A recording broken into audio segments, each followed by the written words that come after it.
Desde o início da invasão russa em 2022 e especialmente após a intensificação dos bombardeios a partir de 2023, os ataques sistemáticos às infraestruturas ucranianas se tornaram um dos elementos centrais do conflito, gerando impacto direto sobre a economia, a vida civil e a capacidade do Estado de manter serviços básicos. Os impactos mais visíveis dos ataques ocorrem no setor energético. A Ucrânia já perdeu diversas usinas termoelétricas e hidrelétricas ao longo de sucessivas ofensivas aéreas. Subestações de alta tensão são alvos frequentes por estarem espalhadas pelo território e pela dificuldade de defesa total. Cada instalação destruída exige semanas ou meses para a reconstrução, sobretudo devido à escassez de transformadores de grande porte, componentes caros e de difícil reposição. O resultado é uma rede elétrica fragmentada e constantemente operando no limite. Em períodos de inverno, quando a demanda por aquecimento aumenta, qualquer ataque bem-sucedido pode levar milhões de pessoas a ficar sem energia, comprometendo não apenas o bem-estar da população,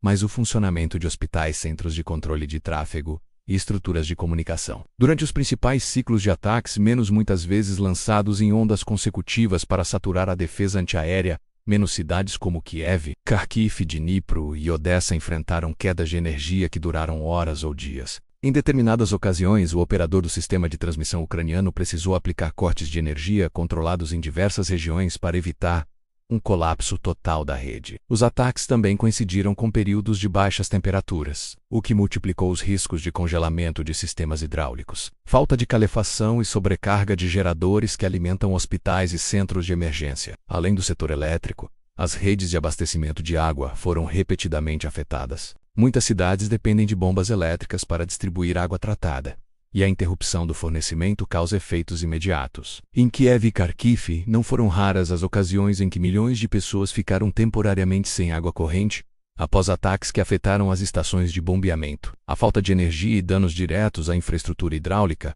levaram residentes a recorrer a pontos de distribuição emergenciais, água engarrafada, caminhões-pipa e, em períodos de escassez mais severa, ao derretimento de neve durante o inverno. Hospitais também precisaram racionar o uso, priorizando setores críticos como UTIs e centros cirúrgicos. Outro alvo recorrente são os depósitos e instalações de armazenamento e distribuição de combustível. A destruição desses locais provoca a escassez imediata de diesel e gasolina, essenciais para a logística militar, transporte público, entrega de alimentos e operação de geradores. Em algumas regiões, ataques simultâneos a ferrovias e depósitos causaram interrupções na circulação de trens e atrasos significativos no transporte de mercadorias. A redução da oferta de combustível eleva preços, pressiona a economia e afeta diretamente agricultores, transportadores e pequenos negócios. Hospitais e instalações médicas também enfrentam riscos constantes. Embora nem sempre sejam alvos diretos, muitos são afetados pela perda de energia, danos próximos ou falhas em equipamentos sensíveis. A dependência de geradores torna o sistema vulnerável, já que esses equipamentos funcionam com combustível limitado e exigem manutenção regular. Em situações de apagões prolongados, operações cirúrgicas precisam ser adiadas, equipamentos de diagnóstico ficam indisponíveis e pacientes em ventilação mecânica correm risco. A pressão sobre equipes médicas aumenta, especialmente porque muitos profissionais precisam lidar simultaneamente com vítimas dos próprios ataques. Cidades industriais enfrentam prejuízos significativos devido ao impacto sobre fábricas, portos e centros logísticos. Kharkiv e Dnipro, polos industriais importantes, já relataram paralisações de plantas de produção pela falta de energia ou danos diretos. Odessa, com seu porto crucial para exportações de grãos e outros produtos, sofreu interrupções devido a ataques que atingiram depósitos e infraestrutura portuária. A economia ucraniana, já fragilizada pela guerra, sofre perdas bilionárias após cada grande operação aérea russa. A reconstrução de pontos críticos é dificultada pela necessidade de mão de obra especializada, equipamentos importados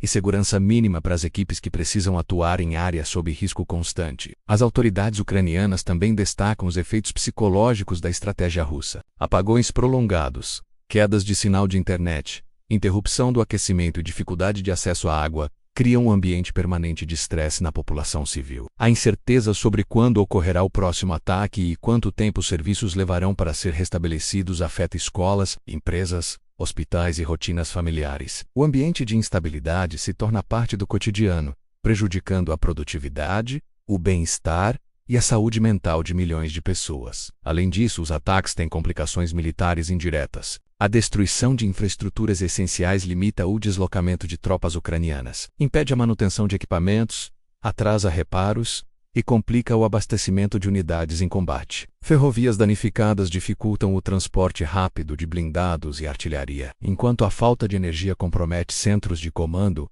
que dependem de sistemas de comunicação estáveis. Por outro lado, forças armadas ucranianas têm tentado adaptar táticas, desenvolvendo sistemas redundantes, descentralizando centros de controle e ampliando o uso de geradores móveis e equipamentos de comunicação alternativos. No campo diplomático, cada onda de ataques gera novas discussões sobre o envio de sistemas antiaéreos modernos à Ucrânia. Os aliados ocidentais, especialmente países europeus e os Estados Unidos, têm fornecido baterias de defesa aérea, interceptadores e radares, mas a Ucrânia afirma que o volume é insuficiente para proteger integralmente seu vasto território. A Rússia, por sua vez, tem utilizado diversos tipos de mísseis, incluindo hipersônicos e drones iranianos Shahed, para dificultar a interceptação e saturar as defesas. A combinação entre ataques de baixa altitude, mísseis de alta velocidade e drones simultâneos tem exigido uma resposta complexa e custosa. A reconstrução das infraestruturas destruídas se tornou uma das maiores necessidades financeiras do país. Relatórios internacionais estimam danos acumulados na casa das centenas de bilhões de dólares.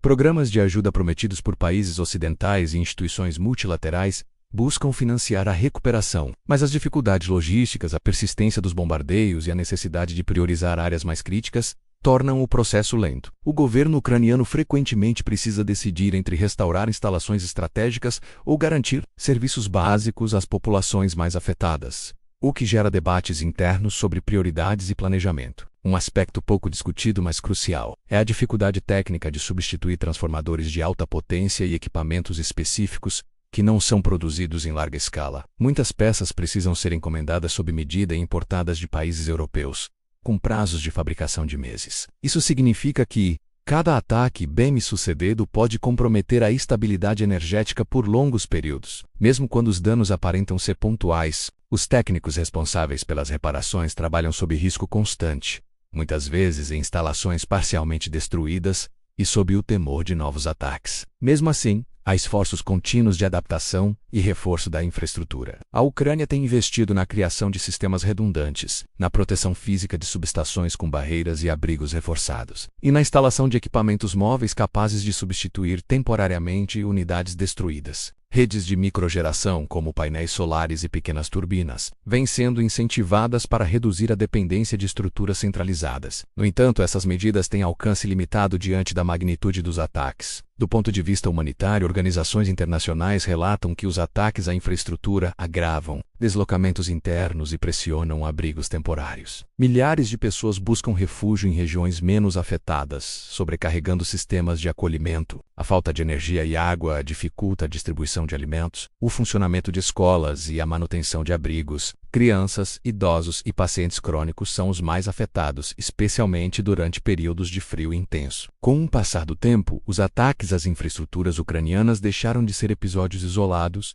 e passaram a representar uma estratégia consistente, voltada a minar a capacidade do país de funcionar de forma autônoma. A cada nova onda de bombardeios, a população civil volta a experimentar apagões, interrupções de serviços básicos e incerteza constante. Embora as defesas ucranianas tenham conseguido interceptar grande parte dos projéteis, o número de alvos e a insistência da tática russa garantem que danos contínuos ocorram. À medida que o conflito avança, torna-se claro que a reconstrução plena da infraestrutura ucraniana será um desafio de décadas, envolvendo recursos internacionais, planejamento complexo e avanços tecnológicos. Para autoridades e especialistas, os ataques têm como objetivo desgastar o moral da população, enfraquecer a economia e impor custos crescentes ao governo ucraniano e a seus aliados. Mesmo a capacidade de resposta da Ucrânia e a resiliência de sua população continuam sendo fatores decisivos para mitigar os impactos mais severos dessa estratégia.